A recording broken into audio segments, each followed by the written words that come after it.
Mayong gabi, minahal kong mga karelasyon, ano sa pita sa atong Bible verse ng mga minubok nga diin kini ang ato kalanon nga espirituhan pakigsuod sa atong nabuhi na Dios. Ang atong topiko karon mga karelasyon, doon na ba'y mini nga mga propeta nga motungha dinhi sa kalibutan nga magpaila sila mao ang Dios. So sa pagkakaroon mga ka-revelasyon, atong hibaluan nga adunay nag-aaksip o sila nagpaila nga sila usa ka propeta nga diin nagatagna nga sa 2012 matapos ang kalibutan. Unya aduna say nagatagna nga mga propeta nga mga mini nga matagna nga ang mahitabo sa Mayo 25 mubalik na ang Ginoo. Kung sa'y ikasulti nini ang diya mga karelasyon, doon na ba kayo yung mga mini nga maabot o magpaila mabasa ba atong basahon atong klarohon din sa Mateo 24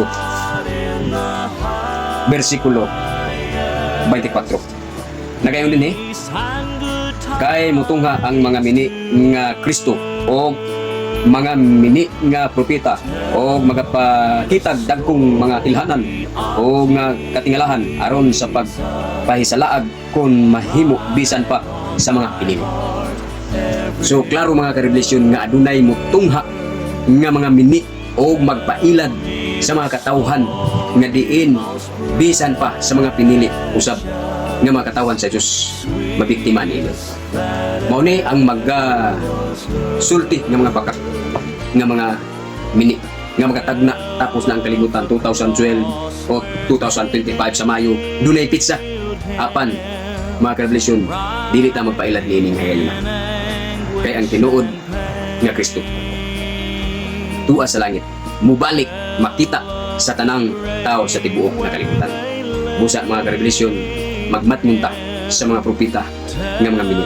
Daghan kayo bisan dinhi sa Pilipinas adunay daghan nga mga propeta nga mini nga magpaila sila mangayo sa mga balatian bisan unsa pa ilang ipakita ang ilang dahog mga karelasyon. So kung kita magpailad alkansi kita ang atong buhi nga Diyos tuwa sa langit.